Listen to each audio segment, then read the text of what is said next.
ചിത്രപതംഗം. ചലച്ചിത്രത്തിൽ അഭിനയത്തിൻ്റെ പ്രാധാന്യം വളരെ പ്രസക്തമായുള്ള കാലത്തിലൂടെയാണ് നമ്മൾ കടന്നുപോകുന്നത്. വിവിധ ഭാവങ്ങളും രൂപപ്പെടുന്ന ശൈലിയും രൂപപ്പെടുന്ന ഗരിമയും ചേർന്ന് ഒരു ചലച്ചിത്രത്തിൻ്റെ ഭംഗി കൂട്ടത്തക്ക വിധത്തിൽ കാഴ്ചക്കാരിലേക്ക് എത്തുമ്പോൾ തീർച്ചയായും അതിൻ്റെ സർഗാത്മകതയ്ക്ക് ആക്കം കൂട്ടലാകുന്നു. പ്രിയ ശ്രോതാക്കളെ, ഇന്ന് ചിത്രപതംഗത്തിലെ അതിഥി അഭിനേത്രി വർഷ പ്രസാദ്.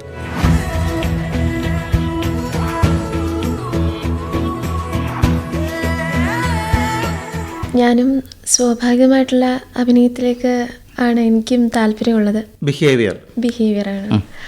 എന്താണ് നമ്മൾ ലൈഫിൽ ചെയ്യുക അത് തന്നെ സ്ക്രീനിലും കാണിക്കുക എന്നുള്ളതാണ് അതിൻ്റെ അകത്ത്. പക്ഷെ ഇത് ഭയങ്കര ചാലഞ്ചിങ് ആണ്. കാരണം അവിടെ ചെന്നിട്ടാണ് നമ്മുടെ ഫേസ് മസിൽസിൻ്റെ മൂവ്മെൻറ്റ്, പിരിയം തുടങ്ങി എല്ലാ ഭാഗത്തെയും മൂവ്മെൻറ്റ് വരെ നമ്മൾ കൺട്രോൾ ചെയ്ത് നിർത്തണം. അല്ലാത്ത പക്ഷേ ഒരു ഡ്രാമാറ്റിക്കലി ആണെങ്കിലും നമുക്ക് അത്രയും പ്രശ്നം വരത്തില്ല. ഓരോ സിനിമകൾ ഇപ്പോൾ ഹിന്ദി ആണെങ്കിലും ഞാൻ കൊറിയൻ, ചൈനീസ് തൊട്ട് അറബിക് എല്ലാം കാണാറുണ്ട് ഞാൻ. ഇപ്പം നെറ്റ്ഫ്ലിക്സും ആമസോൺ പ്രൈമൊക്കെ ഉള്ള അവൈലബിൾ ആണ്. സോ ഞാൻ ഇപ്പോൾ ദീപിക പദുകോൺ, ഇതിപ്പോൾ സഞ്ജലീല ബൻസാലിയുടെ വലിയൊരു ഫാനാണ് ഞാൻ. അപ്പോൾ ആളുടെ സിനിമകളിലൊക്കെ ഇങ്ങനെ സൂക്ഷ്മ അഭിനയമാണ് ദീപിക പദുകോണൊക്കെയാണല്ലോ ചെയ്യുന്നത്. ഞാൻ അത് കൂടുതൽ ഒബ്സർവ് ചെയ്ത് എന്നിലേക്ക് വരുത്താൻ ശ്രമിക്കുന്നുണ്ട്. ഞാനിപ്പോഴും പഠിച്ചുകൊണ്ടിരിക്കുകയാണ്. ഞാൻ ആക്ച്വലി ഒരു സിംഗറാണ്. ആക്ടിങ്ങിലേക്ക് കടന്നു വന്നതെന്ന് വെച്ച് കഴിഞ്ഞാൽ വളരെ അപ്രതീക്ഷിതമായിരുന്നു. ഞാൻ ഡാൻസും പാട്ടും ഒരുപോലെ തന്നെ കൊച്ചിലോട്ട് പഠിച്ചതാണ്. അപ്പോൾ കേരള നടനമാണ്, അതിൽ അഭിനയത്തിനാണ് കൂടുതൽ പ്രാധാന്യം. കഥകളിയുടെ വേറൊരു രൂപമാണത്. അപ്പോൾ അതിൽ നിന്നും കിട്ടിയതാണ് ഈ അഭിനയം എന്ന് പറയുന്ന ഒന്ന്. അതിനെ പിന്നീട് സ്കൂളുകളിലെ നാടകം അങ്ങനെയുള്ള കാര്യങ്ങളൊക്കെ വന്ന് കുറേ കൂടെ പോളിഷ്ഡായി. പിന്നീട് വർക്ക്ഷോപ്പുകളൊന്നും ഞാൻ അറ്റൻഡ് ചെയ്തിട്ടില്ല ഇതുവരെ. അഭിനയത്തിനെ കുറിച്ച് പഠിക്കണമെന്നുള്ള ആഗ്രഹങ്ങളൊക്കെ ഇല്ലേ? അങ്ങനെയാണ്. തീർച്ചയായിട്ടും. കാരണം സിനിമയിൽ എത്തിക്കഴിയുമ്പോൾ നമ്മൾ അഭിനയിക്കുക എന്നുള്ള മാത്രമല്ല, അതിൻ്റെ ടെക്നിക്കൽ വശങ്ങളും ക്യാമറയുടെ ആംഗിൾ എങ്ങനെയാണ്, അതിനനുസരിച്ച് നമുക്ക് എന്ത് ചെയ്യാൻ പറ്റും, പൊസിഷൻ കീപ്പ് ചെയ്യേണ്ട കാര്യങ്ങൾ ഉൾപ്പെടെ നമ്മളെല്ലാം പഠിച്ചിരിക്കണം. അതെൻ്റെ ഒരു മൈനസ് പോയിന്റ്. എനിക്കതറിയില്ല. ഞാൻ സ്റ്റേജ് ഷോസ് ചെയ്യുന്ന ഒരാളാണ്. അപ്പോൾ അവിടെ വെച്ചിട്ട് നമ്മുടെ കോബ്ര രാജേഷ് അറിയും എന്ന് വിചാരിക്കുന്നു. അപ്പോൾ അദ്ദേഹം എന്നെ കണ്ടിട്ട് എന്നോട് ഇങ്ങനെ ചോദിച്ചു, അഭിനയിക്കാൻ താല്പര്യമുണ്ടോ എന്ന് ചോദിച്ചു. ഞാൻ ഇതുവരെ എൻ്റെ മനസ്സിൽ ആഗ്രഹം ഉണ്ടെങ്കിലും റിയാലിറ്റി ആവുന്ന ഒരിക്കലും പ്രതീക്ഷ ഒന്നുമല്ല. അപ്പോൾ ഞാൻ പറഞ്ഞ ആഗ്രഹമുണ്ട്. അങ്ങനെയാണെങ്കിൽ ആദ്യം ബിഗ് സല്യൂട്ട് എന്ന് പറഞ്ഞൊരു കുഞ്ഞു സിനിമ, അതിൻ്റെ ഓഡീഷൻ നടക്കുന്നുണ്ട്, ഒന്ന് അറ്റൻഡ് ചെയ്യാൻ പറഞ്ഞു. അങ്ങനെ അതിന് പോയി അറ്റൻഡ് ചെയ്തു. അതിൽ നായികയായിട്ട് കിട്ടി. ആദ്യത്തെ ഓഡീഷൻ തന്നെ നായികയായിട്ട്. അതെ അതെ. വലിയ ആളുകളൊന്നും ഉണ്ടായിരുന്നില്ല. ബിഗ് സല്യൂട്ട് അത്. അതിനുശേഷം പോർക്കളം, അതിൽ നായികയായിരുന്നു. മറ്റേ കുഞ്ഞു മനുഷ്യരുടെ സിനിമയായിരുന്നു പോർക്കളം. പിന്നെ അതിനുശേഷമാണ് ഞാൻ ഒരു ലോങ് ഗ്യാപ്പിൽ വെടിക്കെട്ട്, നീതു എന്ന് പറഞ്ഞ സിസ്റ്ററിൻ്റെ റോളായിരുന്നു. കന്യാസ്ത്രീ. ഹൃദിൻ എന്ന് പറഞ്ഞൊരു ചേട്ടനുണ്ട്, എൻ്റെ പേരായിട്ട് വന്നതാണ്. അപ്പം ആള് മരിച്ചതിന് ശേഷം ഇങ്ങനെ ഉള്ളിൽ സ്നേഹം അടക്കി പിടിച്ചിരിക്കുന്ന ഒരു കന്യാസ്ത്രീയുടെ വേഷമായിരുന്നു.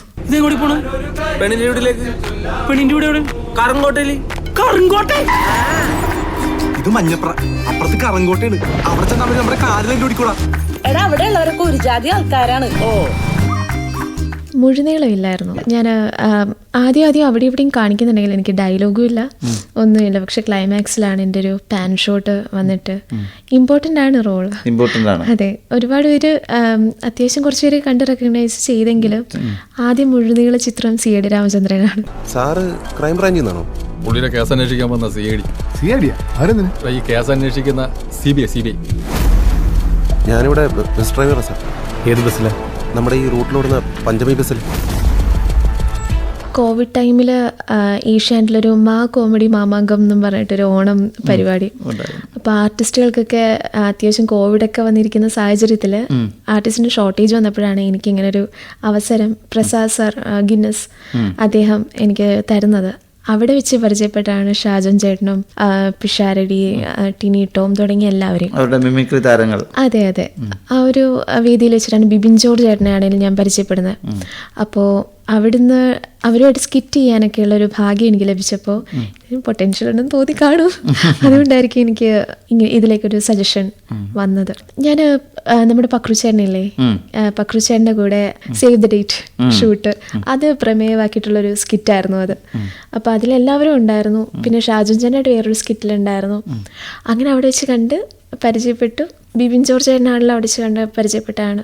വെടിക്കെട്ടിൽ ഓഡിഷൻ വന്നപ്പോഴത്തേക്കും അതെനിക്ക് എൻ്റെ അടുത്ത് പറഞ്ഞു. പിന്നീട് ഞാൻ യൂട്യൂബിൽ അത് കണ്ടു, അപ്ലൈ ചെയ്തു. അങ്ങനെ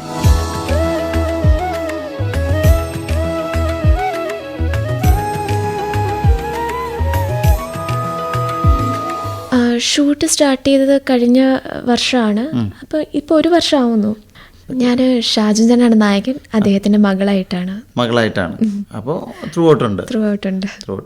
എനിക്ക് ഭയങ്കര സന്തോഷമായി. കാരണം ഞാൻ അച്ഛനമ്മ അപ്പൂപ്പൻ അമ്മൂമ്മയായിട്ടാണ് കൂടുതൽ ക്ലോസ്. അപ്പൂപ്പനായി ഓട്ടംതുള്ളൽ, കഥകളി ഇതൊക്കെ ഉണ്ടായിരുന്നു. അപ്പോൾ ആ ഒരു സെയിം കെമിസ്ട്രി എനിക്ക് ഷാജൻ ചേട്ടൻ്റെ അടുത്തും തുഷാര ചേച്ചിയായിരുന്നു അമ്മയായിട്ടുണ്ടായിരുന്നു, തുഷാരപ്പള്ളി. അപ്പോൾ അവരുടെ അടുത്ത് വർക്കായി. ബിക്കോസ് എനിക്ക് ഒരുപാട് സപ്പോർട്ടായിരുന്നു രണ്ടുപേരും. എൻ്റെ ചെറിയ തെറ്റുകളാണെങ്കിലും എല്ലാം എനിക്ക് പറഞ്ഞു തന്നു. അപ്പോൾ ഞാൻ കൂടുതലും എൻ്റെ പേശികളുടെ അനൊക്കെ കൺട്രോൾ ചെയ്യാൻ പറ്റാത്ത ഒരാളാണ്. ഷാജൻ ചേട്ടൻ അതെല്ലാം കാര്യമായിട്ട് എനിക്ക് പറഞ്ഞു തന്നു. എനിക്കതെല്ലാം ചെയ്യാൻ പറ്റിയിട്ടുണ്ടെന്നാണ് എൻ്റെ വിശ്വാസം. നിങ്ങൾ കണ്ടിട്ട് വേണം പറയാൻ. കൊലപാതകയെന്ന് സംശയിക്കുന്ന ഒരു ഫിംഗർ പ്രിന്റ്സും അവിടെ ഞാൻ കണ്ടെത്താൻ കഴിഞ്ഞിട്ടില്ല. അവക്ക് ഏറ്റവും വലുത് പൈസ സാറേ. ഞാൻ എന്നെ സജിത് ടീച്ചർ, സദ്ഗുരു ടീച്ചറാണ് എന്നെ ആദ്യം ഡാൻസ് പഠിപ്പിക്കുന്നത്, കേരള നടനം. അതുകൂടാതെ ഓംകാർ സാറാണ് ആദ്യമായിട്ട് ഭരതനാട്യം പഠിപ്പിക്കുന്നത്. അപ്പോൾ ഇവർ രണ്ടുപേരുമാണ് എൻ്റെ അധ്യാപകർ. ചേർത്തല? അതെ. അവർ ചേർത്തല, ഞാൻ അമ്പലപ്പുഴ. അവരവിടെ ഒരു ക്ലാസ് കേട്ടിട്ടുണ്ടായിരുന്നു. ആ ഒരു ടൈമിലാണ്. എൻ്റെ ഒരു ഇതെന്ന് വെച്ച് കഴിഞ്ഞാൽ അഭിനയം എന്ന് പറയുന്നത് ഒരു നായകൻ നായിക എന്ന ഒരു ടൈറ്റിൽ എത്തിയ, അല്ലെങ്കിൽ അത് മാത്രമല്ല, നമുക്ക് കിട്ടുന്ന ക്യാരക്ടേഴ്സാണ്. ഇപ്പോൾ ഒരു വില്ലത്തിയായിട്ടുള്ളൊരു വേഷം, അല്ലെങ്കിൽ കുറേ കൂടെ നമുക്ക് സൈക്കിക് ആയിട്ടുള്ള റോളുകളൊക്കെ എന്ന് വെച്ചാൽ അഭിനയിച്ച് ഫലിപ്പിക്കാൻ പറ്റുമെന്ന. പക്ഷെ നായികയായിട്ട് നിൽക്കുന്ന സമയത്ത് നമുക്ക് ആ ഒരു നായിക എന്ന് പറയുന്നൊരു കോൺസെപ്റ്റിൽ മാത്രമേ മൂവ് ചെയ്യാൻ പറ്റുള്ളൂ. അല്ല, നല്ല നല്ല ക്യാരക്ടേഴ്സ് കിട്ടുകയാണെങ്കിൽ അത് നമ്മൾ കുറേ കൂടെ പോളിഷ്ഡ് ആക്കും ഒരു ആക്ടർ എന്ന നിലയിൽ. ഇപ്പം എൻ്റെ ആഗ്രഹം എൻ്റെ പേഴ്സണൽ ലൈഫിനേക്കാളും കൂടുതൽ സിനിമയിൽ നല്ല നല്ല ക്യാരക്ടേഴ്സ് ചെയ്യുക, ആ ക്യാരക്ടേഴ്സായിട്ട് മാറാൻ പറ്റുക എന്നുള്ളതാണ്. അപ്പോൾ അതിൽ സ്വാഭാവികത വരുത്തുക എന്നൊക്കെയുള്ളതാണ് എൻ്റെ ഒരു ആഗ്രഹം. പിന്നെ കൂടുതലും ആക്ടിങ് വർക്ക്ഷോപ്സിൻ്റെ കാര്യങ്ങളൊക്കെ പറഞ്ഞിട്ടുള്ള. ഇപ്പം തന്നെ കഴിഞ്ഞ ദിവസം ഒരു സ്ക്രീൻ റൈറ്ററെ വിളിച്ചിട്ടുണ്ടായിരുന്നു. അദ്ദേഹം തന്നെ പറഞ്ഞു, സിനിമയ്ക്ക് 2 തലമുണ്ട്. ഇപ്പോൾ പഴയ രീതിയിലുള്ള സിനിമകളും പുതിയ രീതിയിലുള്ള, രണ്ടിനും 2 രീതിക്കാണ് നമ്മൾ ചെയ്യേണ്ടത്. അപ്പോൾ അതിനുള്ള വർക്ക്ഷോപ്പിൻ്റെ കാര്യങ്ങളൊക്കെ എൻ്റെ അടുത്ത് സംസാരിച്ചിട്ടുണ്ടായി.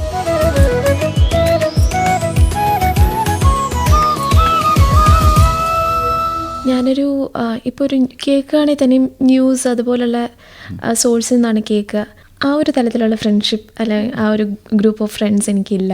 അപ്പോൾ അതിനെ കുറിച്ച് കൂടുതൽ ചർച്ച ചെയ്യണമെന്ന് ആഗ്രഹമുള്ളതാണ്. ഇപ്പോൾ ഒരു സിനി ഫയൽ എന്ന് പറയുന്നൊരു ഗ്രൂപ്പ് ഉണ്ട് ഫേസ്ബുക്കിൽ. ഇപ്പോൾ ഞാൻ ജോയിൻ ചെയ്തിട്ടുണ്ട്. അവിടെ വരുന്ന ചർച്ചകളും കാര്യങ്ങളും കാണുമ്പോൾ ഈശ്വര എങ്ങനെയൊക്കെ ഫിലിംസ് ഉണ്ടോ, അങ്ങനെയൊക്കെയാണ്.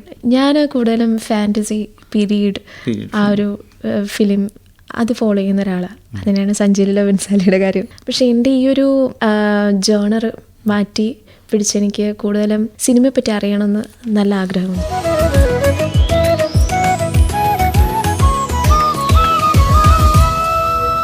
ആക്ച്വലി എനിക്ക് ആദ്യം മെമ്മറീസിൻ്റെ ബാക്ക് സപ്പോർട്ട് ആവശ്യമുണ്ടായിരുന്നു.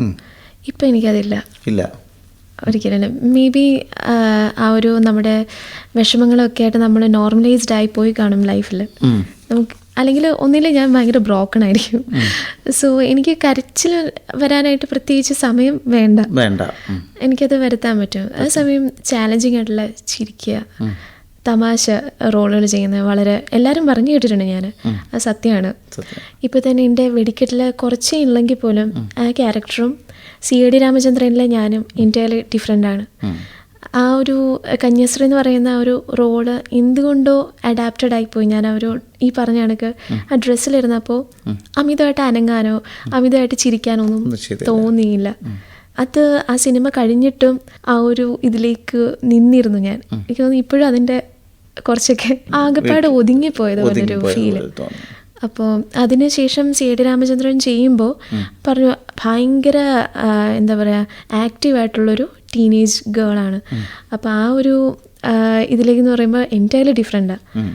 ഭാഗ്യമാണെന്ന് തോന്നുന്നുണ്ട്. കാരണം ഈ 2 ലെവൽ ഓഫ് ക്യാരക്ടറാണ് എനിക്ക് ചെയ്യാൻ പറ്റിയത്. 2 തലത്തിൽ നിൽക്കുന്ന ക്യാരക്ടേഴ്സാണ്. സോ എൻ്റെ എക്സ്പീരിയൻസിനെ അത് സഹായിച്ചിട്ടുണ്ടെന്നാണ് എൻ്റെ ഒരു വിശ്വാസം.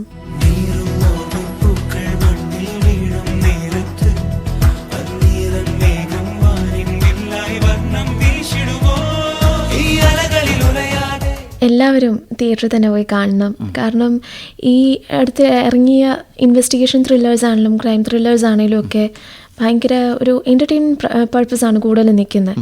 പക്ഷേ ഇത് ഭയങ്കര റിയലിസ്റ്റിക് ആണ്. നമ്മുടെ നാട്ടിൽ നടക്കാവുന്ന ഒരു കുറ്റാന്വേഷണം എങ്ങനെയാണോ അതേപടി റിയലിസ്റ്റിക് ആയിട്ടാണ്.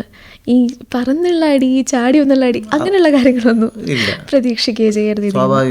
വളരെ സ്വാഭാവികം. അതിൽ എടുത്തു പറയേണ്ട ഷാജൻ ചേട്ടൻ, അദ്ദേഹത്തിൻ്റെ അഭിനയ മികവാണ്. ഞാൻ തന്നെ ഇങ്ങനെ തിയേറ്ററിൽ കണ്ടിരുന്നിട്ട് ഞാൻ അഭിനയിച്ച ഒരാളാണെങ്കിൽ പോലും എനിക്ക് തന്നെ മനസ്സിനെ വല്ലാതെ അത് അനുഭവപ്പെട്ടു. അപ്പോൾ അതുകൂടാതെ ഡയറക്ടർ സനൂപ് സത്യൻ, അദ്ദേഹത്തിൻ്റെ ആദ്യത്തെ സിനിമയാണെന്ന് ഒരിക്കലും പറയില്ല. അതുകൂടാതെ ഇത് പ്രൊഡ്യൂസ് ചെയ്തിരിക്കുന്ന ഷിജു മിസ്ബ, അദ്ദേഹം ഇതിനു മുന്നേ സിനിമ ചെയ്തിട്ടുണ്ടോ എന്നറിയില്ല.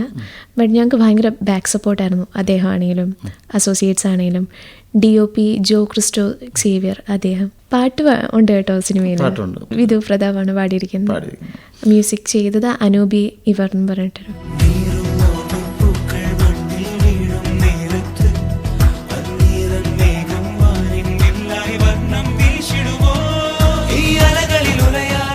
ഞാൻ പ്ലേ ബാക്ക് ഇല്ല, ഞാൻ പ്ലേ ബാക്ക് ഇതുവരെ ചെയ്തിട്ടില്ല. ബട്ട് ഞാൻ സെലിബ്രിറ്റി ഷോസാണ് കൂടുതലും. ആദ്യമേ തന്നെ വിനീത് ശ്രീനിവാസൻ അദ്ദേഹമായിട്ട് സ്റ്റേജ് പങ്കിടാനുള്ള ഭാഗ്യം ലഭിച്ചു. അത്യാവശ്യം കുറേ സ്റ്റേജുകൾ വിധു പ്രതാപേട്ടൻ അതുപോലെ തന്നെ ഉണ്ണിമേനോൻ സാറുമായിട്ടാണ് ഇപ്പോൾ അധികം സ്റ്റേജുകളിലുണ്ടായിരുന്നത്. ജാസി ഗിഫ്റ്റ് ഏട്ടൻ, പിന്നെ ഹരിശങ്കർ തുടങ്ങി ഇവരുടെ എല്ലാവരുടെയും സ്റ്റേജ് ഒരു പാർട്ടാവാൻ എനിക്ക് സാധിച്ചിട്ടുണ്ട്. പ്രശോഭേട്ടൻ എന്ന് പറയുമ്പോൾ അദ്ദേഹം വളരെ നല്ലൊരു വ്യക്തിയും കൂടെയാണ് ജെനുവിൻലി. അപ്പോൾ അദ്ദേഹത്തിൻ്റെ പാട്ടാണെങ്കിലും ഭയങ്കര വൈബ്രൻ്റ് ആയിട്ടുള്ളൊരു സിംഗറാണ്. ഓൺ ദി സ്പോട്ട് ഫ്യൂഷനൊക്കെ നടത്തി കളയും സ്റ്റേജിൽ. കർണാട്ടിക്കിലെ അദ്ദേഹത്തിന് ഭയങ്കര നോളജുള്ള ഒരാളാണ് അദ്ദേഹം.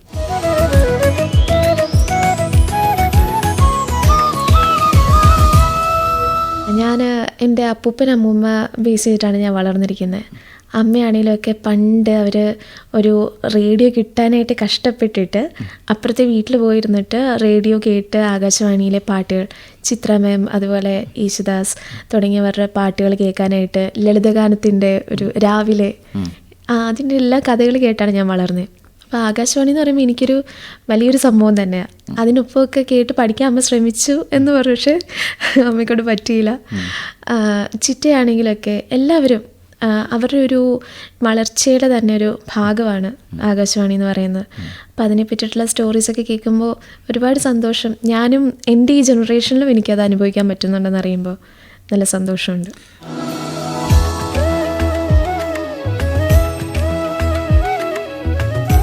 അഭിനേത്രി വർഷ പ്രസാദ് പങ്കെടുത്ത പരിപാടിയാണ് ശ്രോതാക്കൾ ഇതുവരെ കേട്ടത്.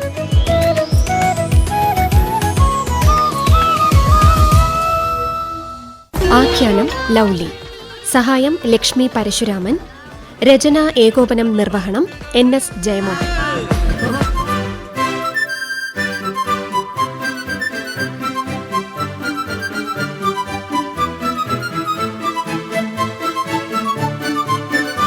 ചിത്രപതംഗം.